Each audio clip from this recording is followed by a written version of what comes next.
Hi, I'm Folasade Pyne. Welcome to Unscripted Conversations. Today we have an incredible show in store for you. We're going to be talking about Black-owned businesses. And we have three incredible panelists who are going to be sharing their experiences. Mandy Bowman is the founder and CEO of the official Black Wall Street app, the largest app and digital platform helping consumers find, review, and support Black-owned businesses. Our next entrepreneur is Brian J. Old. Brian specializes in empowering rising professional speakers to create clarity, streamline systems, and cultivate the relationships needed to reach the unique audience they are called to serve. Our next panelist is Ian Callender. Ian is the owner of Sweet Nation, a CBE certified event design firm, and he co-owns the newly relocated Sandlot Southwest, an indoor and outdoor cultural arts event space adjacent to the Nationals Park. Thank you to each of our panelists for being here. Let's get into this conversation. You three are incredible Black-owned business owners who are still alive and standing during this pandemic. And that is something that not many Black-owned businesses can say at this point. According to a poll conducted by Color of Change earlier this year, over half of Black-owned businesses said that they would not be able to survive through the rest of the year. So it's a powerful position for our Black-owned businesses that are still here. And we want to find ways to amplify and uplift the work of our Black-owned businesses to make sure they remain. It's critical for our community to have our own pillars of economic opportunity. So I want to get to know a little bit more about your businesses and to tell our audience more about what you do and how you started your business. So I want to start with Mandy. Can you tell us about the official Black Wall Street app and what led you to create it? Yes, absolutely. And first of all, thank you guys so much for having me on. So as you said, I'm the founder and CEO of Official Black Wall Street, and we are the largest app and digital platform connecting consumers to Black-owned businesses, while also connecting Black entrepreneurs and Black-owned businesses to different opportunities and resources for growth. So I created Official Black Wall Street, I would say maybe 5 or 6 years ago, unofficially. During this time, I had just learned about Black Wall Street in Tulsa, Oklahoma, and I was so inspired by this story about this self-sufficient neighborhood, and it really inspired me to go out and support as many Black-owned businesses in my neighborhood as possible. During this time, I grew up in Brooklyn, New York, and this was like the rise of gentrification where my neighborhood completely changed. And so along with that change and along with gentrification, there were a lot of Black-owned businesses that closed down. And it's not like it happened, 1 year and then that was it. It was like a continuous thing where every single year it seemed like they were dropping like flies. So I decided that I would at least go out and support these businesses. I can't give them a grant. I don't have that kind of money, but the least I can do is support them, especially when you have larger companies like Starbucks and, the Targets that were coming into our neighborhood. And so that was kind of the beginning stages of Official Black Wall Street. I literally created a spreadsheet and I began doing research on different Black-owned businesses in my neighborhood to support. And there were so many amazing businesses that I found that I decided to create some social pages for it and continue sharing it. And that community had grown so much that the next step was, creating a website for it, and then an app. And so right now, the Official Black Wall Street app is available on Apple and Google devices. You can search for different Black-owned businesses across any category: restaurants, pharmacies. It'll alert you whenever you're near a business. We also have a lot of different content, and for Black business owners, we really do try to create different resources for them. We have different grants that we give away. We've also have a partnership now where we provide free legal services to the entrepreneurs on our platform. So we're really just doing as much as we can, especially during this time, to make sure that they feel supported. Thank you so much for sharing that, Mandy. And we are approaching the 100-year anniversary of Tulsa, and I think it's going to be an incredible time to push your app even further. And it's already done owned, but I'm just looking forward to even amplifying that more. From Ian. Ian is a Washington, D.C. based entrepreneur, and that is my hometown. I'm a third generation Washingtonian, so your business speaks volumes to me. So, can you tell our audience about your business and what led you to create it? Sure. So actually, it's multiple businesses, but for the sake of time, Sandlot is a outdoor space that we created 2018, right at the entrance of the Major League Baseball All-Star Game, which was hosted here in Washington D.C. at National Stadium. And the idea was centered around the movie The Sandlot, which was celebrating its 25th year when it first came out. And a buddy of mine, Kevin Hollums, we often, we grew up 30 years in, and we said we needed a space that, Black folk can assemble and have some sense of ownership. So we wanted to create this in tandem with the movie because the movie was centered around a sense of place for everyone in the neighborhood, different races and people with different backgrounds can come and assemble and enjoy and have fellowship.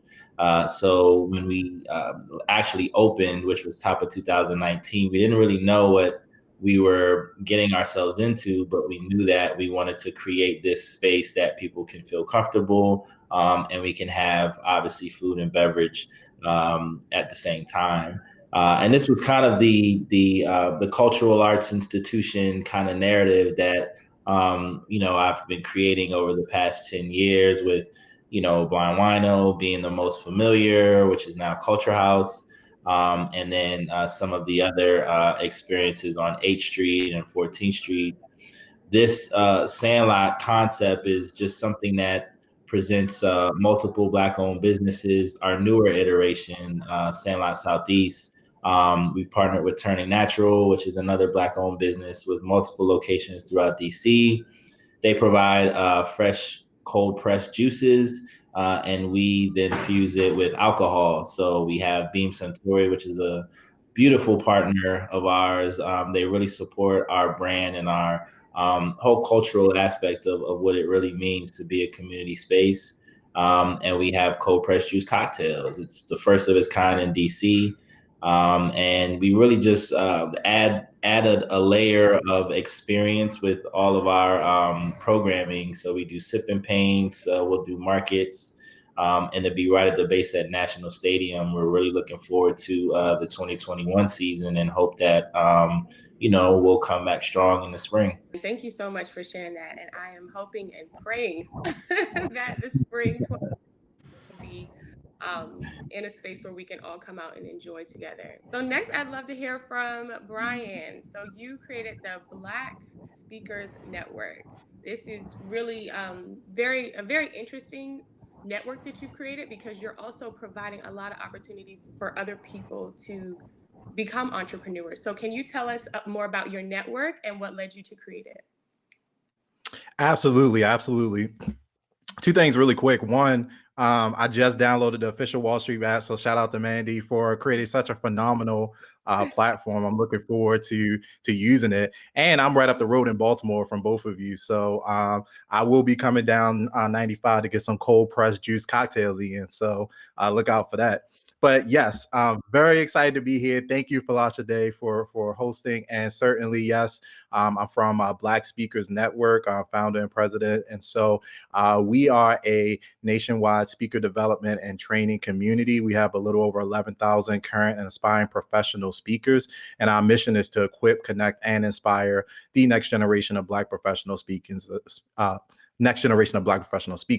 So basically, we are here to ensure that if you are in the professional speaking realm, if you are self-identified as somebody that's like, I really want to become a professional speaker, or if you're already in the space and you are trying to figure out how to navigate, how to really grow a speaking business, we're there to serve you. I started the organization in 2016, and I actually, one thing that is interesting, I'm actually, wearing my certified introvert shirt now.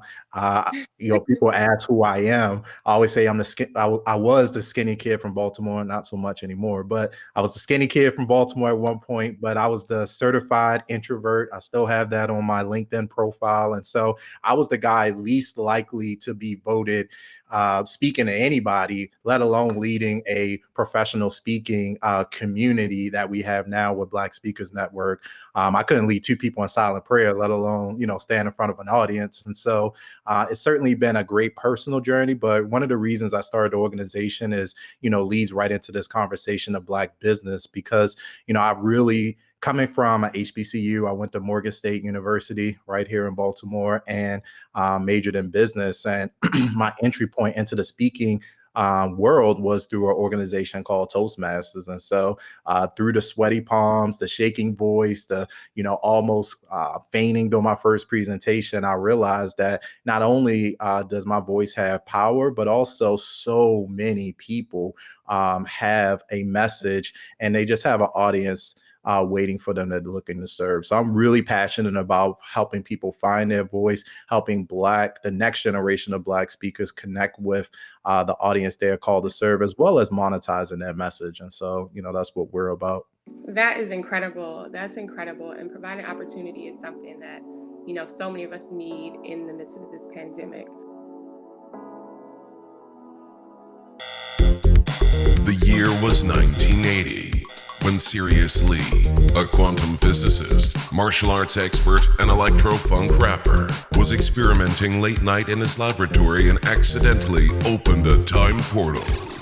He was sucked in and transported to Oakland, California in the year 2020. So tell me about yourself, Mr. Lee. It's Sirius Lee. I'm searching for temporary housing until I can restore the hole I made in the space-time continuum. I'll bury the time capsule for myself with my time dilator. It's a key tool required to spur quantum teleportation and get me back to my time. It should be right about here. It's the new weed dispensary. You mean my time dilator is buried in a drug house for reefers? What can I help you with today? Dad? Junior? You left me 40 years ago. I didn't tell everyone my dad was a time traveler. You know what they called me? Marty McFly. I don't get it. It's funny. This point forward, things are gonna be different. Starting right now. Hit it! Father and son.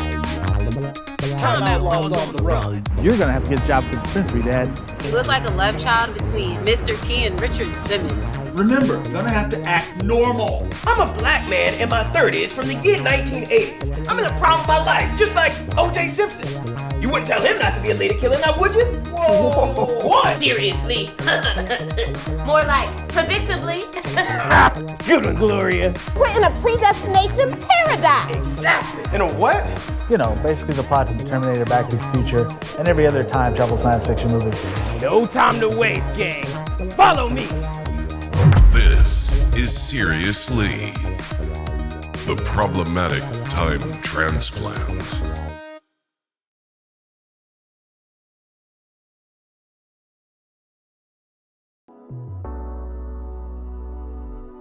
I want to talk about some of the challenges that each of you had starting your businesses. There was a study in 2016 by Stanford's Institute for Economic Policy and Research, and it said that only 1% of Black-owned businesses received a bank loan in their first year of operation, compared to 7% of white businesses. And that has a direct impact on what businesses actually make it into the Black in their first year and can continue. And so, given that there's the economic factor that already puts a lot of us behind, we have a racial wealth gap that already prohibits a lot of people from starting and flourishing in their businesses. But what are some of the other challenges that you all had when you started your businesses? And anyone can jump in. Well, I think for me, it's we kind of knew that the narrative didn't favor us. Especially being a Black-owned business, so we were very intentional with how we design the infrastructure of our business, and from all of the So the other, business that we focus on for Sweet Nation, which is, my event firm, is, we take a look at vacant and abandoned, properties and beautify them for the, greater good of our community. But we also work with corporate partners and corporate sponsors to underwrite that heavy lift. Because to your point, most businesses start out in the red, and it takes them a few years to, get into the black. We didn't want to use that as a base for our business, so we used corporate money to basically start the infrastructure of the business, the foundation of the business. And that favored, well for us, because now we're literally opening in the black by having those corporate partners underwrite and subsidize a lot of those expenses and costs. So I think, now that we're in this new retail model with Sandlot Southeast, I'm not a restaurateur, but that's the next phase of learning and understanding. I mean, we're spending a lot of money right now, but, to minimize has probably been what I've learned, and our entire team has learned from coming out of this. When you look at restaurants and other establishments that are, bleeding because, rent is 30% of their revenue, and inventory is a huge number of the business and operating expenses. Just imagine if you just cut your menu in half, how much money you'd save. So a lot of those kind of nuances are also, blessings in disguise when you look at how you can potentially scale your business. Yeah, that's an incredible point, Ian. And I'm glad you talked about how you all overcame that as well. So for Mandy or Brian, could you also share what your biggest challenges were, and then how you overcame them, because you all are still alive and your businesses are alive and well, and we're so glad for that. Yeah, absolutely. I think so. For me, I think that number one, the numbers that you shared with us, while disappointing, also are just a grim reflection of where most Black people start in general. Like, I feel like oftentimes we're starting the race of life with the shoelaces tied. And so for me, it was pretty much anytime you're starting a speaking business or anything that's focused around personal services, certainly as a digital entrepreneur, there are a lot of different ways to start. And I think for me, it was just figuring out how can I start with, how can I do what I can with what I already have? And so oftentimes, if you're starting, a restaurant or something like Ian, I mean, you're going to need some large upfront capital if you're starting a physical brick and mortar thing. But if you're, going to be a consultant, a speaker, an author, a coach, if you're going to be doing something where you're taking your intellectual capital and, putting it out into the world, there's some other challenges that come up outside of capital. I think, the capital piece is not surprising, because a traditional bank loan, even now, like our bank, they still don't necessarily favor that, but it's things like starting with your current resources. So looking at around you and seeing what are the people in your network that probably can be in a position to help you if you just ask. And so the whole notion of closed mouths don't get fed absolutely comes to mind. I think the other thing is that sometimes we feel like, things have to go a very specific way. And we, of course, have this plan in our mind, like, oh, we need to have this amount of money, or, oh, we need to buy this building. We need to, things have to go exactly like they look on our business plan. And even Mike Tyson said, everybody has a plan until you get punched in the face. And so when reality starts, it's kind of like, yeah, let me just, do what I can. My very first product was a $5 digital product. It was called 51 Online Resources to Find and Book Speaking Engagements. It wasn't pretty, Ian. It wasn't fancy. Mandy, you would have probably deleted it a couple months after you got it, but like it was a start. And so you kind of have to start somewhere and to grow. And I think our ability to do that as entrepreneurs, particularly as entrepreneurs of color, are tested considerably. really. And so I would say, focus on progress over perfection. The most important thing is to go out and get a customer, any customer, and test whether or not you have a viable business before you can start really asking, banks or VCs, or really, even your friends and family for large sums of money before you have a proven proof of concept. Yeah, that's incredible. And Mandy, you look like you're about to speak. Yes, I have to co-sign everything that Brian just said, especially the part about, utilizing your network. I would say the biggest challenge for me starting out was just finding the funds. Having an app is expensive. I did not know that before I started doing research on this, but I think that's usually where the gap starts. There are a lot of white founders or Asian founders who start businesses and they're able to get like, 6 figures from their friends and family. And I'm just like, I don't, no one in my family has that kind of money to just give away for me to play around with. So that was the biggest hurdle. I did not want to take out any loans. And the whole VC thing, I didn't feel like we were ready for that step yet. And so the way that I got around that was through crowdfunding.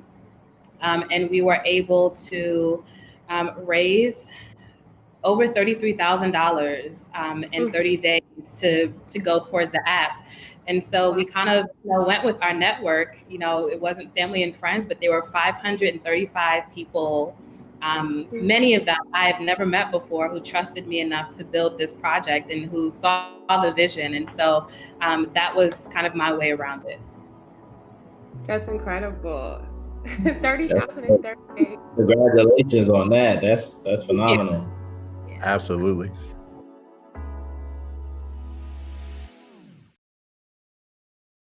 Choices, chances, and consequences.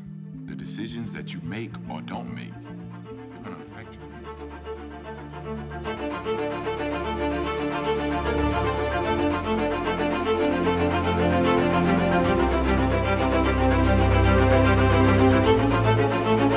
What controls you, courage or fear?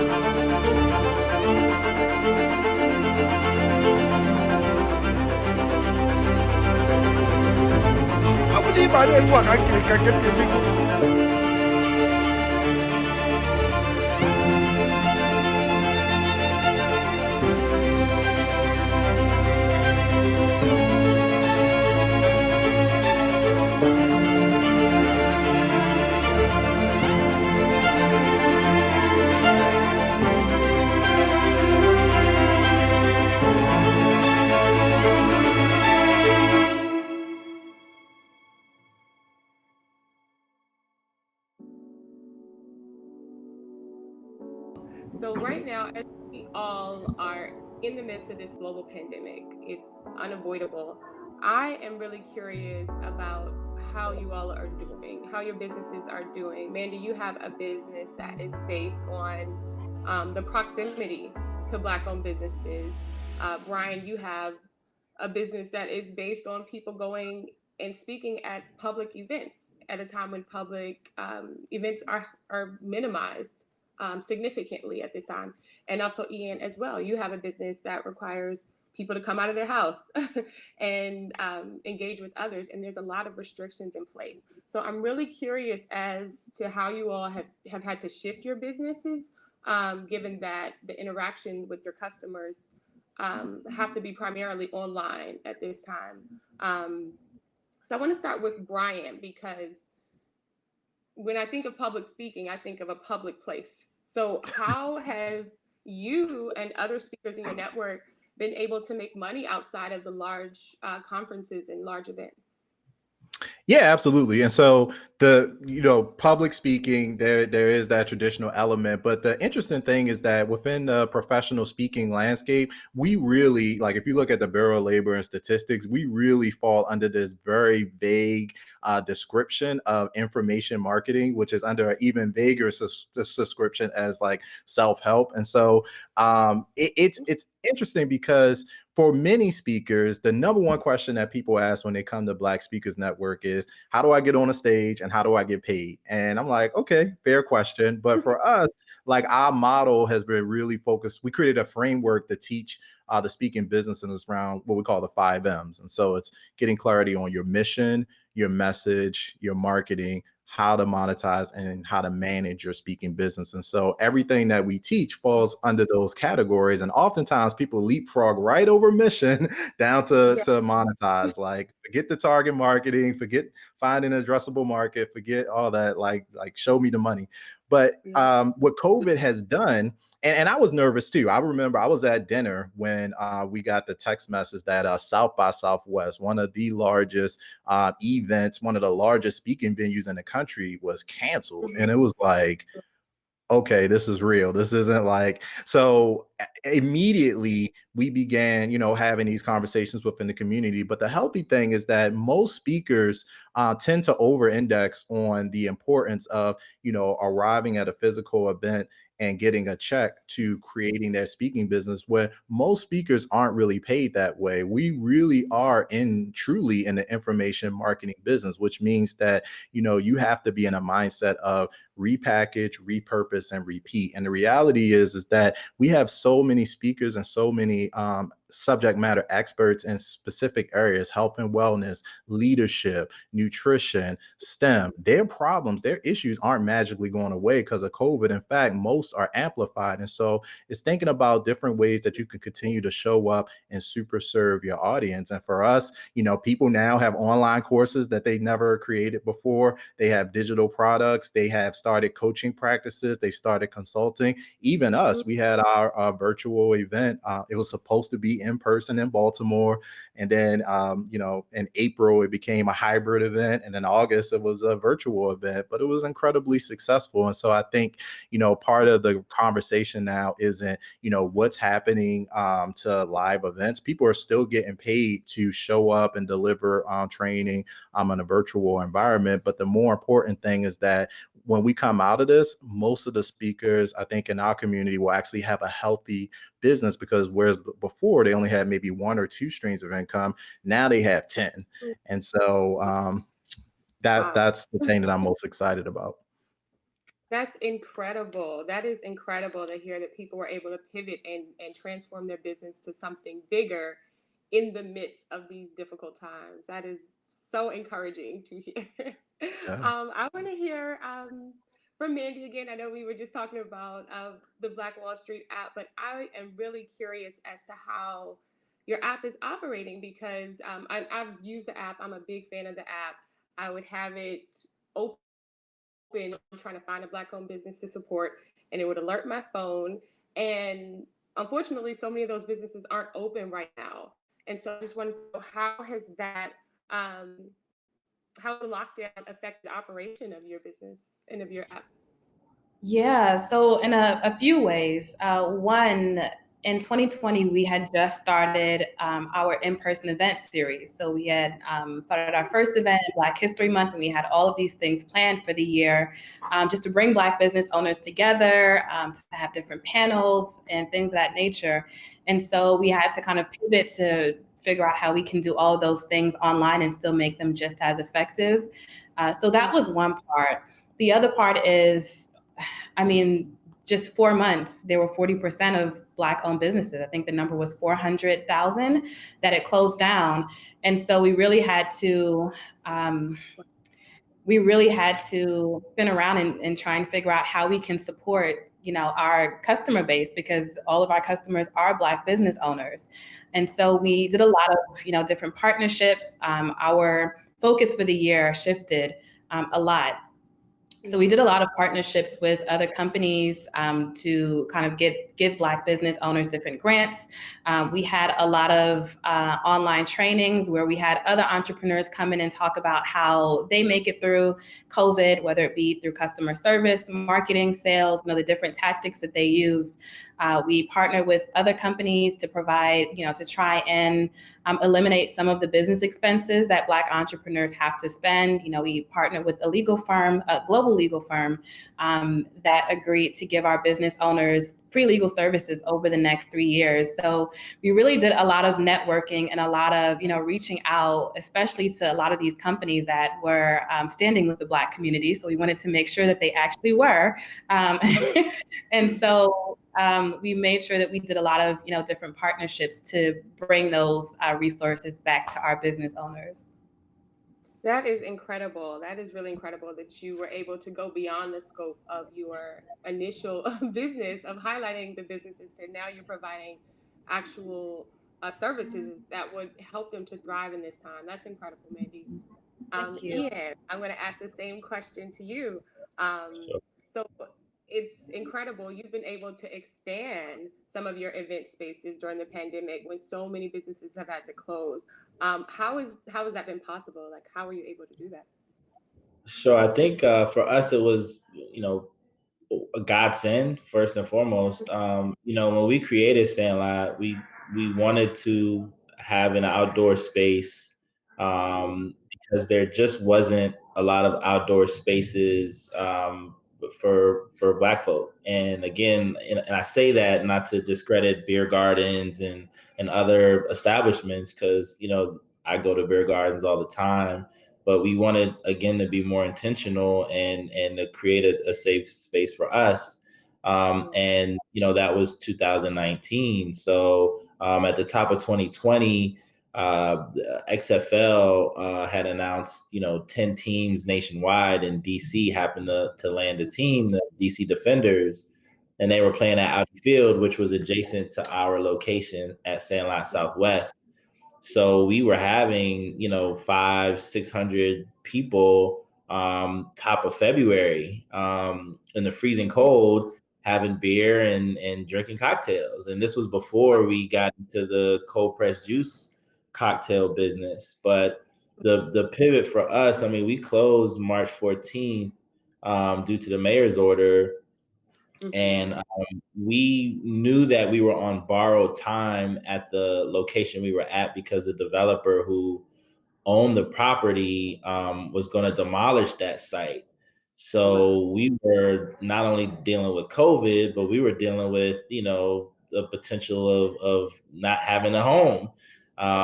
But thankfully, just have, through the COVID time and then, the unfortunate, murder of George Floyd, that added another layer to addressing the inconsistencies in real estate and just the inaccuracies in Black-owned businesses having access to physical locations to produce and have a business and run a business. So it worked in our favor with this particular partner, MRP, which got us to this location. And we wanted to be more focused on what COVID can potentially do. Obviously, it's killing people left and right. So we wanted to, again, think about the minimalistic approach to our business. And that's why we created a 7-table business model and literally just said, we'll take a 50 by 30 space in our 5,000 square foot, facility, drop our shipping container bar, which we just craned from one site to the other. But then with those 7 tables, let that kind of lead the economics of the business, where we can monetize those 7 tables and not worry about quantity and focus more on quality and more specifically the rules and regulations around COVID restrictions. That we should be fine. And that allowed us to expand into, Georgetown, next couple weeks. And now, we've been getting emails about Tyson's and Suitland and, so many different arenas because, COVID is not going anywhere. And I think people need to just start, if there was an opportunity for the restaurant industry to wake up, or just the industry in general when it comes to real estate to wake up, it's here. And I didn't want to sit and just go into a virtual lens. Like, I mean, Brian spoke very well about how it has amplified from a speaker perspective, because they're in high demand, because you can't escape a computer or access with the internet. But from an event aspect or an event space aspect, I'm grabbing up everything that's available and locking in, some long-term negotiations and partnerships with the building owners, because this is the accessible time that we have. That's incredible. That is really incredible. I'm so excited for the Georgetown location. This is powerful. Now, I'm just really proud of each of you for being able to pivot your businesses and continue to grow. And like I mentioned, the federal stimulus package, the COVID-19 Paycheck Protection Program, it was a failure for Black businesses. A lot of the grants and the low dollar loans were given to huge companies and corporations that already have connections, instead of the small independent businesses that needed them the most. And the vast majority of Black-owned businesses are considered small businesses. Did any of you actually apply this year? Did you apply for any federal stimulus grants? Yeah, I mean, I applied, but I'm still. So I actually retained another firm to help with the application process. It's a firm that if you're applying for anything, they do contract reviews, or if you're applying for your MBE or your women owned, your 8A, like a lot of anything with the government is purposefully just very laborious. So they have a whole team that will come in and, like, as they're going back and forth with the paperwork, is that. But yeah, I've been rejected for EDIL.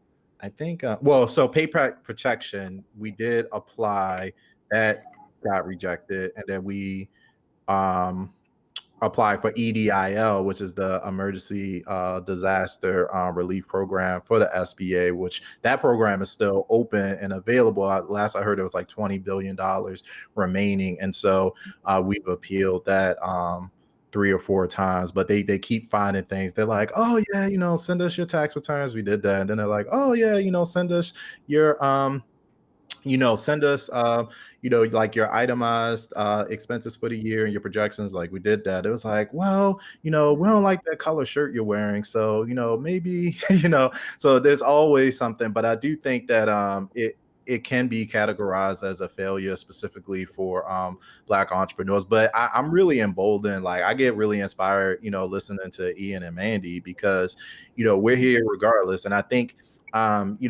it'd be nice to get funding, and I definitely applaud the companies that need it, and we still need it. We still need more recovery, because as Ian mentioned, we are nowhere near out of this. But I do feel like the best place to look for help is at the end of your own arm in some of these cases, and just getting creative and really looking for other things. Many of our alternative funding sources, and when we find out something, we share it, through the community. And so many of our folks in our community have qualified and won the Amex grant. Comcast Rise has an active program right now where they're doing like technology grants and things of that nature. And so still apply. Like, I'm not losing faith or anything like that, because there are a lot of companies that have the best intentions. Rollout might not be ideal, but they have the intentions to actually support. And we're going to keep pressing. Awesome. Ian or Mandy, did either of you apply or receive any federal relief for your business? So we didn't apply to any federal grants, but we did apply to many of the, like Brian, you mentioned Amex and Shea Moisture and a couple of other companies that were having different grants. We were able to raise money from that route, but we didn't see a loss this year, so I didn't want to apply to anything, any federal grants. So we stuck to that route. We did get some PPP money for Sandlot. it wasn't a lot. I mean, at that time we were just, again, like I was more focused on staff because we were already seasonal. We weren't operable from October 31st after the Nats won the World Series in 2019 all the way through February. I think February 7th was the first day that we opened this year. So that part, is where we kind of applied our PPP, but the EIDL or SBA, the EIDL, we did get some relief from Sandlot, but my Sweet Nation business, like Brian's point, we got rejected like multiple times, and it was just a very like a aggressive nature. For one, you're waiting countless weeks, for responses.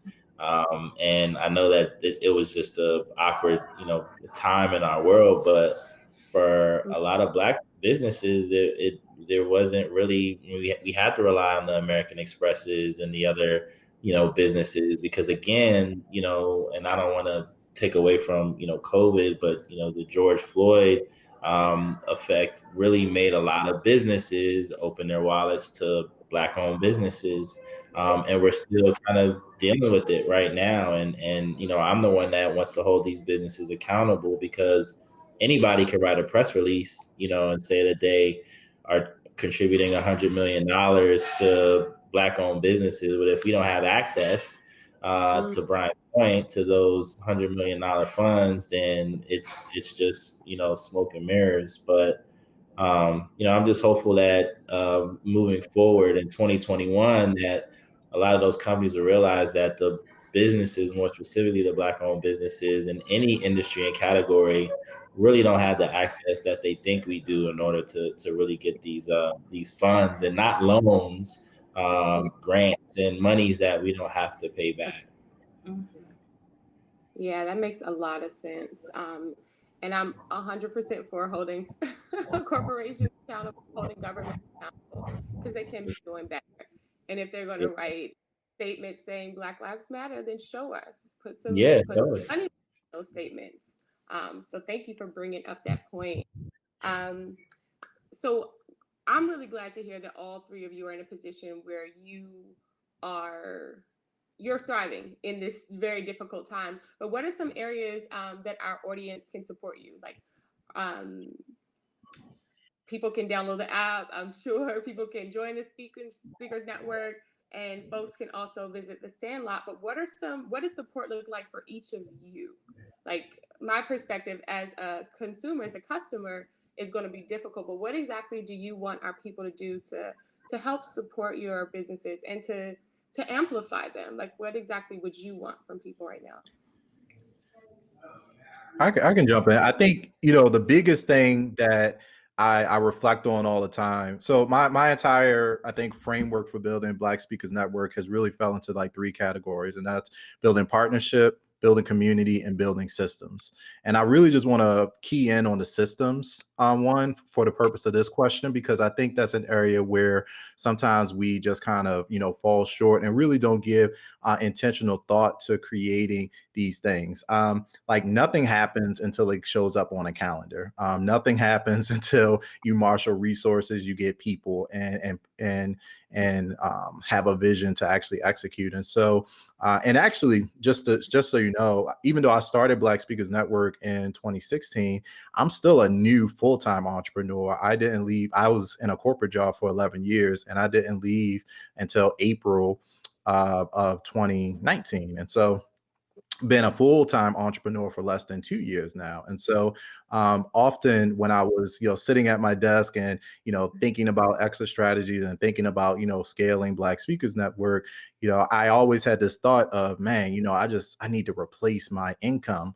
But the reality is that, we don't really necessarily need to replace our income for people in our position. We need to replace the systems that generate our income. And, part of my idea here is coming from one of our mentors in the speaker community, Dr. George Frazier. So he says, ideas are good, but systems are better.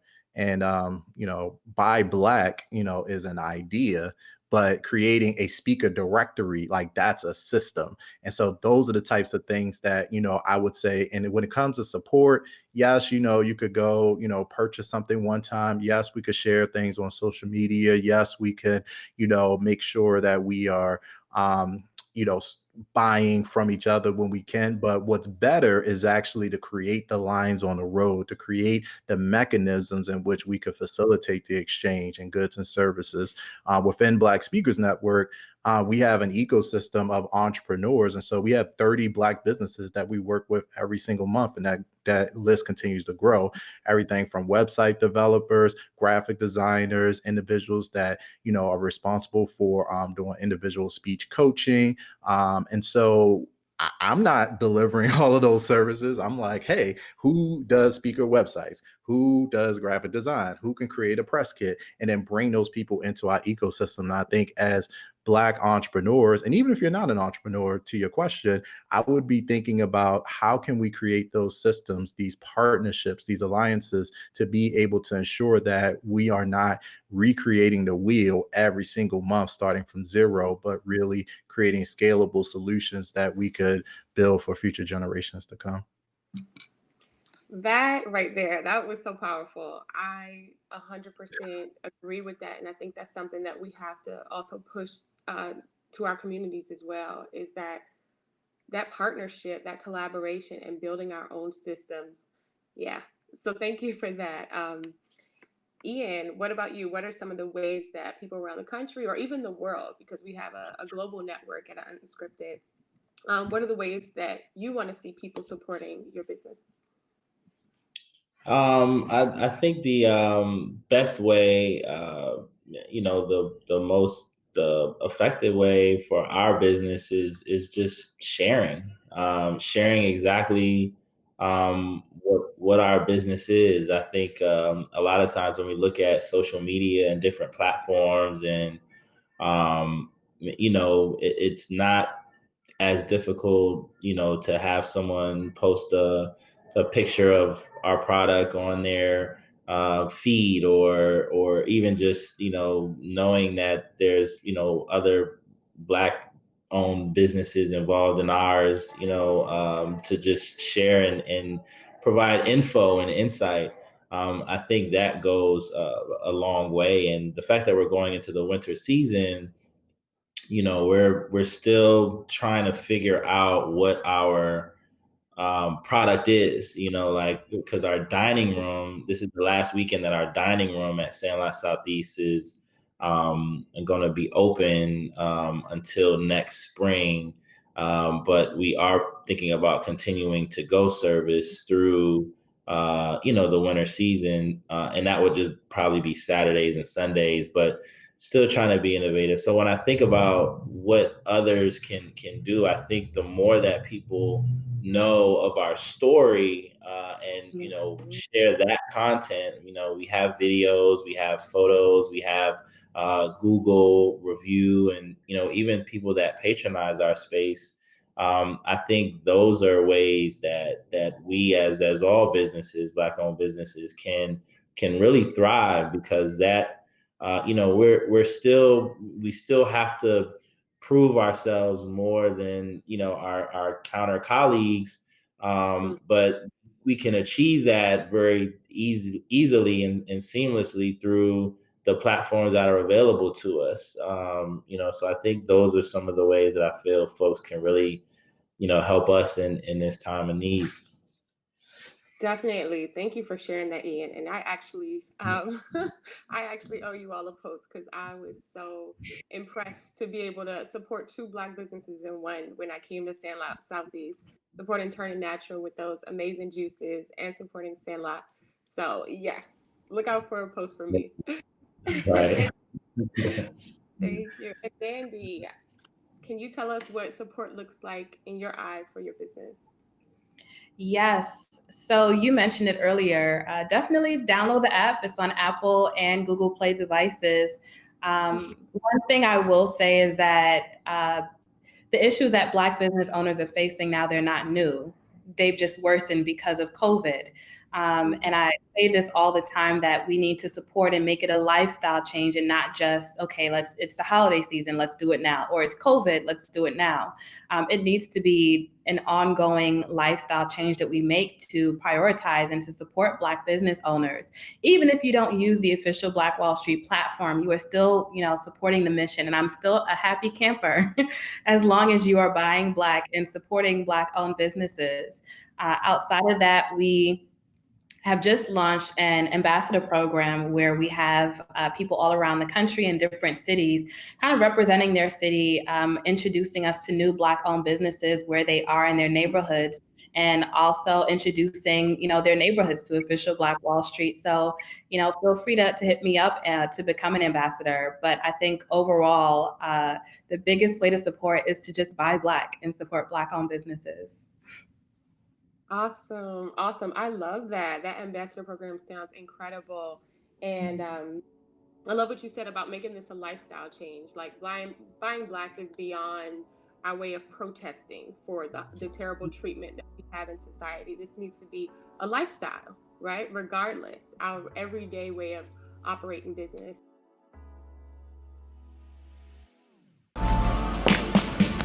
Life's been good since I took over my dad's clinic. Brian don't work here no more? Now, what the hell is going down there at that damn clinic anyway? My friends are supportive. Still stinky Rhonda. My patients love me. I thought I felt the draft. I think it is time for us to get some help here. I'm out. And my sex life What kind of sex y'all have? has never been better. Yeah.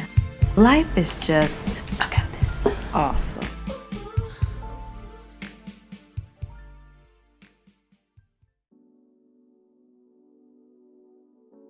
So I want to hear from each of you. I know you each own your own business, but what is a Black-owned business that you love and support?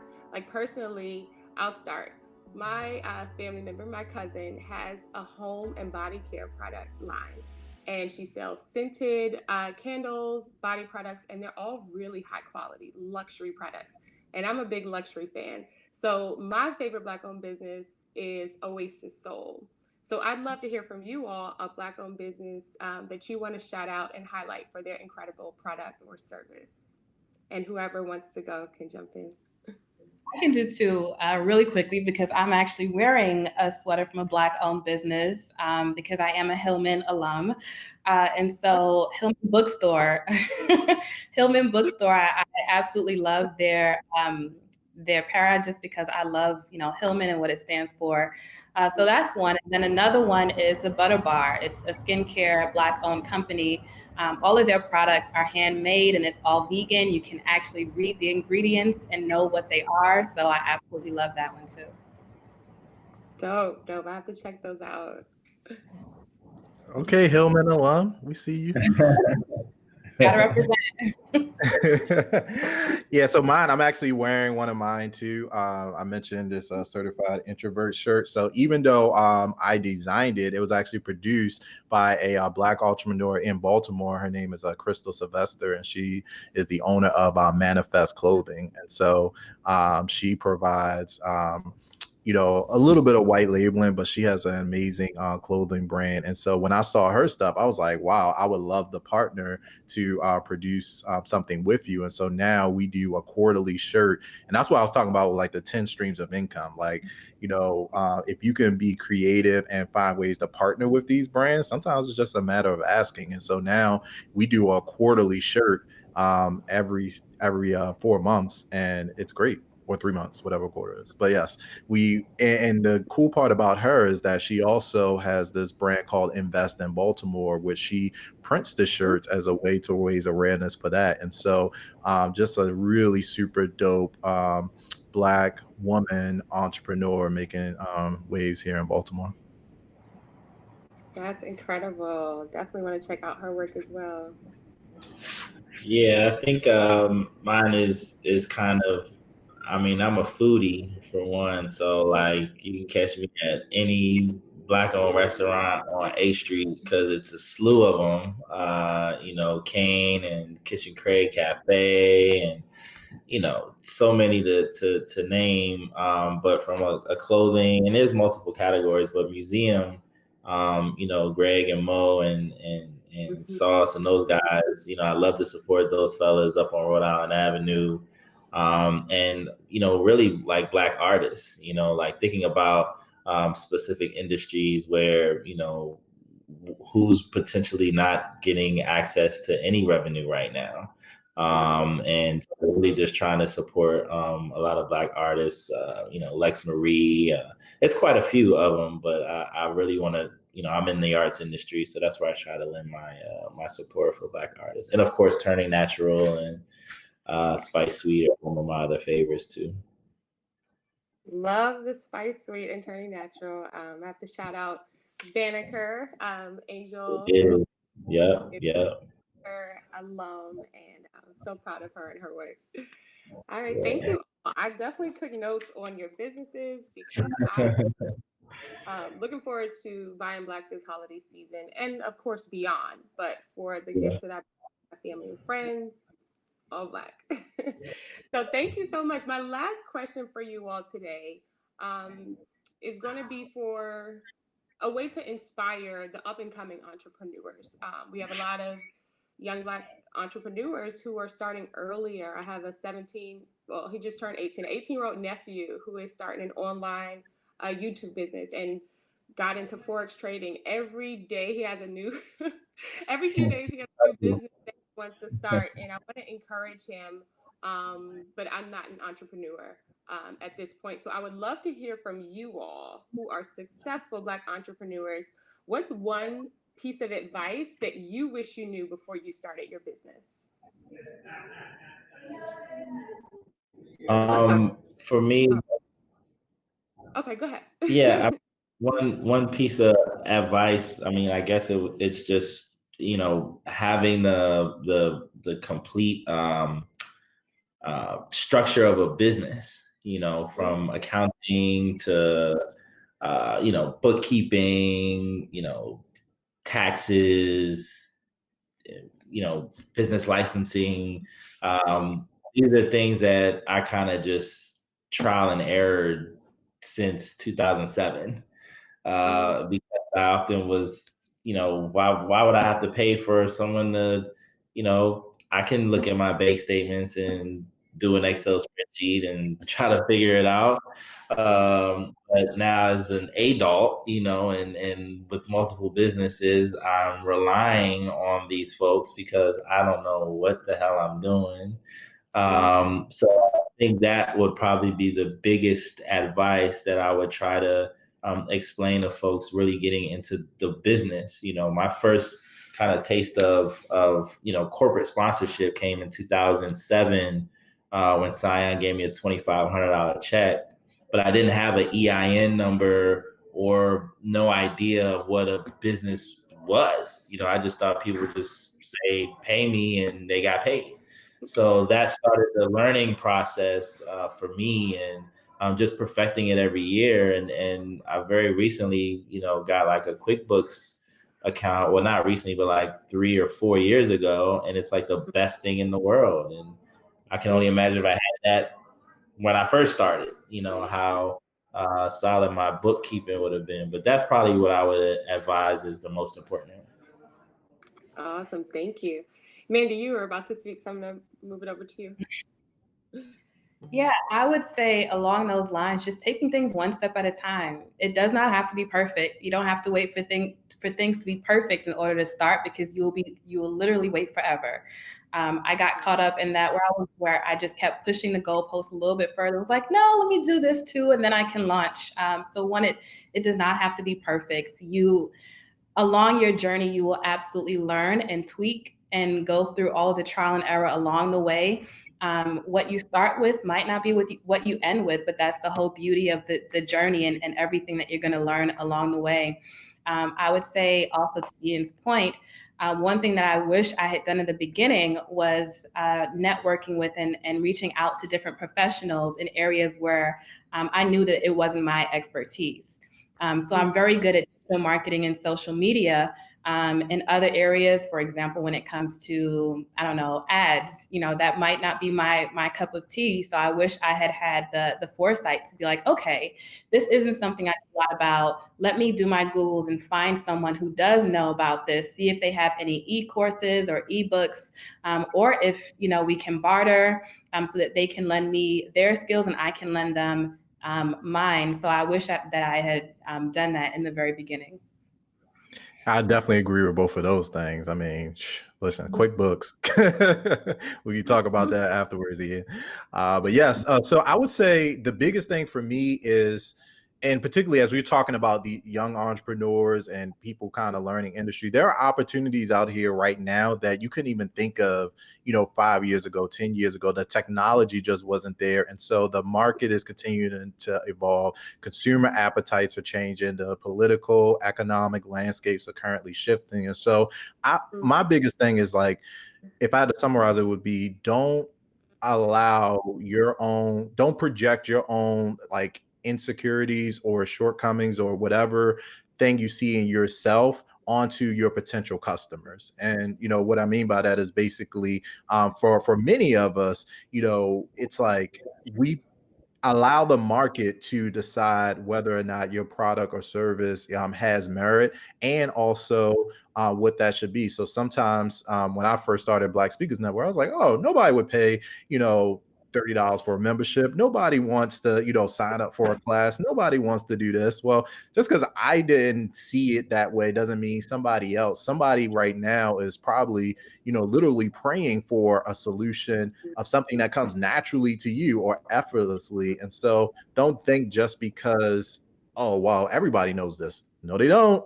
They don't know it. Not only that, they're looking for somebody to do it for them, or looking for a cheaper, faster, better, more valuable experience